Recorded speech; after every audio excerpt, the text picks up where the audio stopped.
Hello friend, welcome back to my video. उम्मीद है आप अच्छे से मन लगाकर पढ़ाई कर रहे होंगे।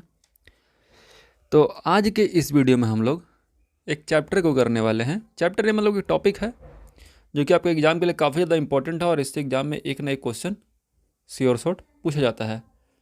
चैप्टर का नाम है मॉडर्न हिस्ट्री। ठीक है, मॉडर्न हिस्ट्री से हर एग्जाम में कम से कम एक क्वेश्चन तो श्योर शॉर्ट पूछा ही जाता है मॉडर्न हिस्ट्री से। तो मॉडर्न हिस्ट्री आज हम लोग शुरू करेंगे। पहले इसके इंपॉर्टेंट टॉपिक को पढ़ेंगे और इससे क्वेश्चन के लिए भी हम आपको देंगे, क्वेश्चन बनाने के लिए भी। ठीक है, तो चलिए शुरू करते हैं आज के सेशन को। तो आज का हमारा टॉपिक है पुर्तगाली उपनिवेश की स्थापना। ठीक है, क्या टॉपिक का नाम है? पुर्तगाली उपनिवेश की स्थापना। इसमें हम 4 टॉपिक को देखेंगे। पहला है परिचय, फिर भारत में पुर्तगाली शक्ति का उदय, अगला है पुर्तगाली शक्ति के पतन के मुख्य कारण, और भारत को पुर्तगालियों से क्या क्या फ़ायदा हुआ, क्या क्या पुर्तगालियों क्या क्या देन थी। ठीक है, तो बढ़ते हैं सेशन में आगे की तरफ।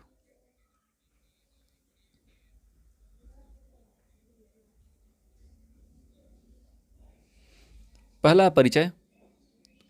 परिचय की बात की जाए तो पुर्तगाली जो थे पहले यूरोपीय थे जो कि भारत तक सीधे समुद्र मार्ग से पहुँचे थे या भारत तक पहुँचने का समुद्र मार्ग को खोजे थे।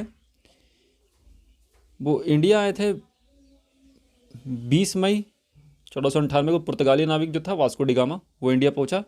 इंडिया कालीकट नाम की जगह पहुंचा जहां का राजा कौन था? जमोरिन। वो उसको स्वागत किए थे वास्को डी गामा के। 1501 में वास्को डी गामा दोबारा इंडिया आया और उसने कन्नौर में, ठीक है ध्यान दीजिएगा, कहाँ पे? कन्नौर में एक व्यापारिक फैक्ट्री स्थापित की। अरब व्यापारी पुर्तगालियों की सफलता और प्रगति से जलने लगे थे और इसी जलन ने स्थानीय राजा जमोरिन और पुर्तगालियों के बीच शत्रुता को जन्म दे दिया। ठीक है, यह शत्रुता इतनी बढ़ गई थी कि उन दोनों के बीच सैन्य संघर्ष होने लगा और आखिरकार राजा जमोरिन को पुर्तगालियों ने हरा दिया और इसी जीत के साथ पुर्तगालियों की सैनिक सर्वोच्चता समाप्त हो गई। मतलब यह एक तरह से बात की जाए तो ध्यान देने वाली बात यहाँ पे ये है कि सबसे पहले यूरोपीय जो इंडिया तक पहुँचे थे वो थे पुर्तगाली। ध्यान देना, आपको याद रखना है। ठीक है, वही समुद्री मार्ग की खोज किए थे जो कि इंडिया तक आती थी। पहला पुर्तगाली पहुंचा है, कब पहुंचा है इंडिया में? 20 मई 1498 को। ठीक है, उसका नाम था वास्को डी गामा। वो कालीकट पहुंचा था जहां का राजा कौन था? जमोरिन। ठीक है, वो आया, चला गया, फिर 1501 में दोबारा आया और दोबारा भारत आया और उसने कन्नौर में, ठीक है, अपनी व्यापारिक फैक्ट्री स्थापित की। ओके, उसका क्या हुआ कि जो अरब व्यापारी थे जो कि इंडिया से ट्रेड करते थे, इंडिया से व्यापार करते थे, उनका कंपटीशन बढ़ गया। अब पहले वही थे जो अकेले व्यापार करते थे, अब पुर्तगाली भी आ गए थे। तो अरब व्यापारी क्या हुए कि पुर्तगालियों की सफलता से जलने लगे और प्रगति से जलने लगे, जेलिस की भावना आ गई। ठीक है, जिससे क्या हुआ कि इसी जलन से राजा जमोरिन और पुर्तगालियों के बीच शत्रुता बढ़ने लगी। ठीक है, ये शत्रुता धीरे धीरे बहुत ज़्यादा बढ़ गई और दोनों के बीच सैन्य संघर्ष की स्थिति पैदा हो गई और अंत में राजा जमोरिन को पुर्तगाली हरा दिए और इसी जीत के साथ उनका वर्चस्व जो था भारत में स्थापित हो गया। ठीक है, आगे बढ़ते हैं। परिचय के बाद भारत में पुर्तगाली शक्ति का उदय कैसे माना जा सकता है, तो चलिए देखते हैं उसको भी। देखिए, भारत में पुर्तगाली शक्ति के उदय की बात करी जाए, ठीक है, तो 1505 में फ्रांसिस्को दे अल्मीडा, ठीक है, उनको भारत का पहला पुर्तगाली गवर्नर बनाया गया था। उनकी नीतियों को ब्लू वाटर पॉलिसी कहा जाता था, क्या कि उनका मुख्य उद्देश्य था हिंद महासागर को नियंत्रित करना। ठीक, 1509 में अल्बुकर्क नाम का एक गवर्नर इंडिया आता है जो कि बीजापुर के सुल्तान के से गोवा छीन लेता है। ठीक है, यह अपने कब्जे में ले लेता है, इसलिए उसे भारत में पुर्तगाली शक्ति का वास्तविक संस्थापक माना जाता है। ओके, बाद में गोवा भारत में पुर्तगाली बस्तियों का मुख्यालय बन गया और नौसेना की सर्वोच्चता ने भारत में पुर्तगालियों के स्थापित होने में काफ़ी मदद की। ठीक है, उनका जो नेवी था वो काफ़ी मजबूत था जिससे पुर्तगाली जो थे आराम से इंडिया में ट्रेड कर पाते थे। ओके, बात की जाए कि यहाँ पर कुछ क्वेश्चन जो बन सकते हैं वो आपको ध्यान देना है। पहला गवर्नर कौन था 1505 में जो आया था इंडिया, वो था फ्रांसिस्को दे अल्मीडा। उनकी पॉलिसी को कहा जाता था ब्लू वाटर पॉलिसी। 1509 में अल्बुकर्क आया था, जिसे वास्तविक पुर्तगाली शक्ति का संस्थापक माना जाता है। ठीक है, किसे माना जाता है? अल्बुकर्क को। ध्यान देना है आपको यहाँ पे, अल्बुकर्क को वास्तविक शक्ति का संस्थापक माना जाता है पुर्तगालियों का। ओके, आगे बढ़ते हैं। पुर्तगालियों के पतन का मुख्य कारण।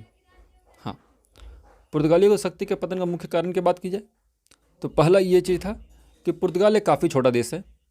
वो इतना छोटा कि वो अपने देश से इतने दूर स्थित व्यापारिक कॉलोनी के भार को वहन नहीं कर पा रहा था, ट्रेड नहीं, मतलब कि वो कंट्रोल नहीं कर पा रहा था, उनको पैसे की कमी थी और भी बहुत ज़्यादा प्रॉब्लम थे, जिसके चलते वो इतना दूर पे अपना कंट्रोल नहीं रख पाए।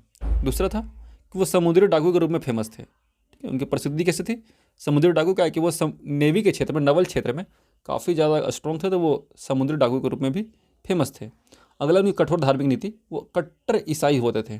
ठीक है, एक तरह से वो कट्टर ईसाई होते थे, तो उनकी धार्मिक नीतियाँ कठोर थी और वो लगातार लोगों पर ईसाई धर्म का प्रचार प्रसार या शायद हम थोपने का प्रयास करते थे। यह भी उनके विरोध में रहा। अगला है डच और ब्रिटिश जब इंडिया आने लगे तो उनका कंपटीशन बढ़ गया, इसलिए भी उनका धीरे धीरे पतन हो गया। ठीक है, आगे बढ़ते हैं। पुर्तगाली इंडिया को क्या क्या दे के गए? तो उन्होंने भारत में तंबाकू की खेती शुरू की। ठीक है, उसके बाद उन्होंने भारत के पश्चिमी और पूर्वी तट पर कैथोलिक धर्म का प्रचार प्रसार किया। उसके बाद भारत की पहली प्रिंटिंग प्रेस की स्थापना की गई 1556 में। अगला कार्टेज प्रणाली। कार्टेज प्रणाली जो होती है एक टाइप का टोल सिस्टम होता है, जो कि किसी एरिया में नवल शिप को पास करने पर देना पड़ता है, पे करना पड़ता है। ठीक है, जैसे कि मान लीजिए यहाँ तक हमारा मान लीजिए यहाँ तक हमारा एरिया है, यहाँ पर हमारा कंट्री है। ठीक है, और ये हमारा नवल एरिया है, यहाँ से कोई शिप पास करेगा तो उससे हम टैक्स वसूल सकते हैं। इसी प्रणाली को कॉटेज प्रणाली कहा जाता है। ये इंडिया में पुर्तगाली देखे गए थे। अगला है कि वो भारत और एशिया में ईसाई धर्म का प्रचार प्रसार करने वाले प्रथम यूरोपीय थे। ठीक है, वो पहली बार ईसाई धर्म को इंडिया और एशिया में लेके आए थे। ठीक है फ्रेंड, आगे बढ़ते हैं।